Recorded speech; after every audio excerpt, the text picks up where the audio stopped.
So for this haircut today, we're going to be doing a scissor trim on the top, and then we're going to fade the sides from a 4 guard all the way down to a 1, and then we're going to square the neckline off and blend everything. So the first thing I'm going to do is I'm going to start with the top. I'm going to spray some water, and then I'm going to trim it with scissors. So that way when we blend the sides in, there's not this ring that's left here, because some barbers like to start on the side, and there's nothing wrong with that. But then once you cut the top, there's usually this ring that's left around. So in order to skip that step or eliminate that step altogether, I'm actually going to start with the top, and then we'll blend the sides into that.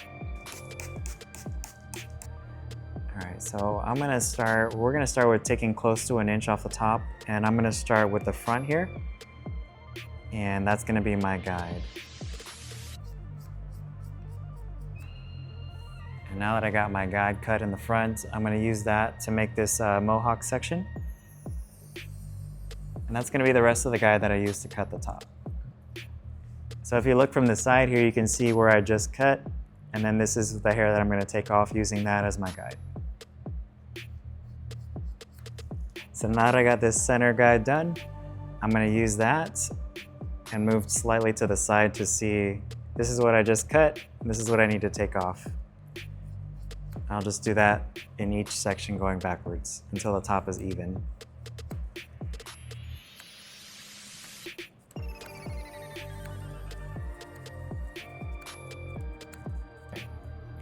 So whenever I'm going somewhat tight on the fade, I like to debulk first, because if I were to just go in there with a 1, although it hasn't been like too long since his last haircut, it would start to get kind of hard to see where that 1 ends.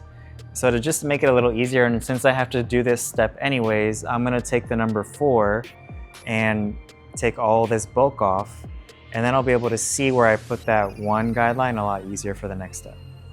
So one thing that helps when you're using the clippers, especially with people that have straight hair, is when you're going in, that hair can move out of the way like that.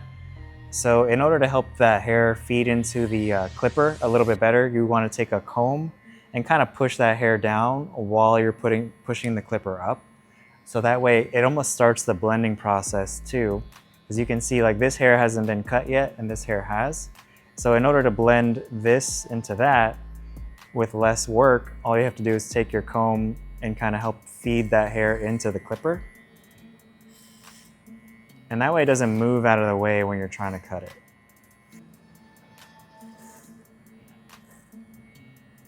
So in order to smooth this blend a little bit more, I'm going to use my clipper and I'm going to use my comb. And we're going to use our comb basically as a big guard. I'm going to pull up this hair that's sticking out right here. And I'll leave just that. And I'm going to use this clipper like that to help blend that in. It's a lot faster than changing guards and going in there with different techniques. This is usually the quickest technique that I found to blend short hair into long hair. Just use your comb as a guide. We're just trying to take out that little bump there. All right, so now I'm gonna switch to my number 1 guard, and we're gonna actually start the fade now.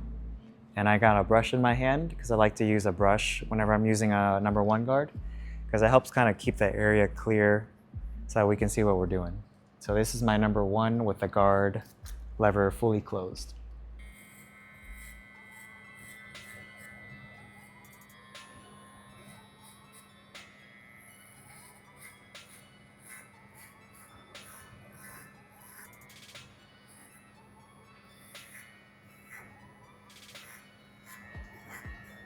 So I like to start my fades low, because by the time I end up erasing all the lines and everything, it usually ends up being a medium fade.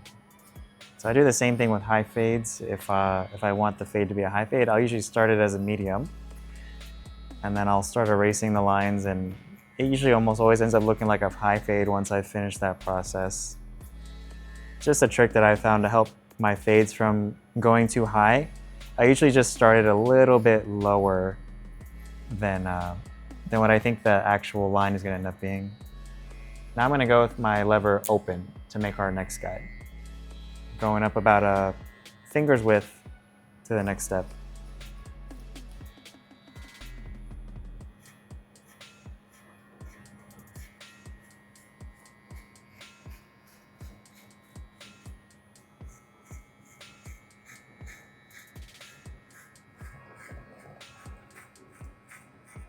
So when I created this first line with the lever fully closed, I was trying to be conscious of making that, that clipper go up and out a little bit when I created it. So what that did was made my next step when I just created this new line with the one open a lot smoother. So I don't see like a harsh line that was left by the one.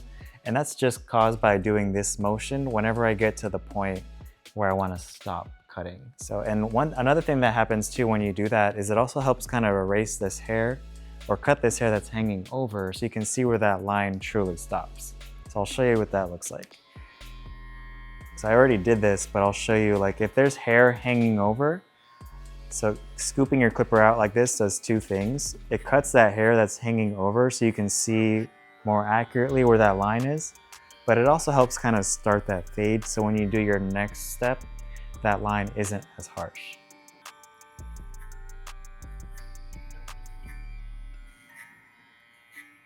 Next step, this is a 2. And so one of the things I've learned to help kind of keep my fades a little bit lower is sometimes I skip guards, right? So, because I did this with a number 1 guard open. The next thing you would think to do maybe is a 1.5 guard, but I actually skip that and go straight to the 2 because that helps keep the fade lower. That's just something I found that helps me. So I'm gonna make my next guy with a 2, and it's gonna leave a line, which is I'm gonna go back and erase with my 1.5 guard. So that's just something I found that helps keep my fades lower is sometimes I'll skip guards and I'll use the blending guards to get in between those steps. If you get really good at this rocking motion here, I've seen barbers that don't even need to use certain guards as long as this is really good, like this motion here. You might find that you don't even need to use certain guards and you can skip the 1.5 guards altogether, but you gotta have this rocking motion really down in order to be able to do that. It does take some practice and I've done it before. It does save a lot of time, but I almost always go back and use my blending guards to get in between, even if it's a really soft line. All right, so now to erase this line that we made with the number 1 guard open. This we made with the 2. Now to get in between, I'm gonna use my, my 1.5 guard. And I'm gonna start with the lever closed.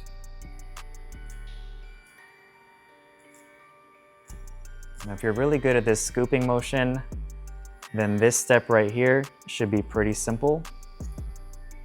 If you didn't scoop out when you were making the line with the 1 open, then you're probably gonna find that there's still a line left over after doing this guard, and that's fine. You just have to go back with the 1 open to erase that. So one kind of rule of haircutting that I learned early on is that typically whatever you use to make the line is whatever you're gonna have to use to take out the line. But I found that that's only true if you're not doing this scooping motion, right? Because this is a 1.5 guard closed. I used the 1 open to make this line, and this is erasing the line pretty well. So only if you're having the clipper pressed down and you're not scooping out, or then we would have to go back and erase that line with the 1 open because that's what we use to create the line. But as long as we're scooping out and basically starting the blending process, then it makes the next step a lot easier. And you might not have to use the guard that you used to create the line to take it out. So this is probably gonna be one of the last guards that I use in terms of, you know, getting the fade mostly done, and this is the 3. So we use the 4 here, this was a 1, so this little dark area here is gonna be blended mostly with the 3 guard. So we got 1, 1.5, 2, 3, 4.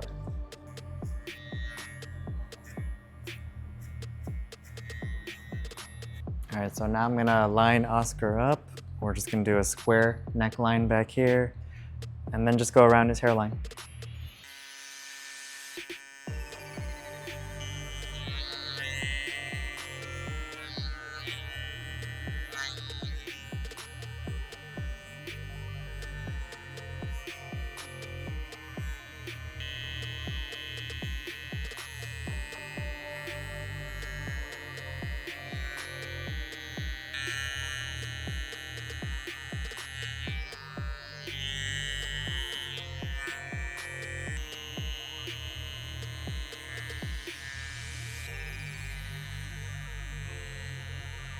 So when you're doing a square neckline, it's important that your client looks up and slightly down, but not like chin to their chest, because if they had their head tilted all the way down, can you tilt your head down?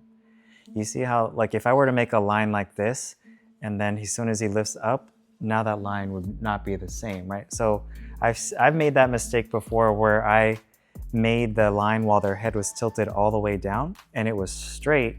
And then the second they lifted up, it was like this arch shape, right? So you want to have their head slightly tilted down, but not too much when you make your line to do the square neckline. And this is what that looks like.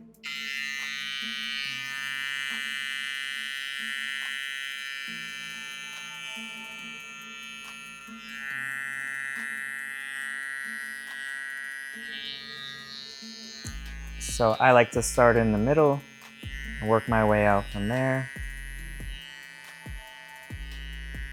And notice I'm swiping against the direction of the hair growth. That just helps the blade grab that hair a little bit better.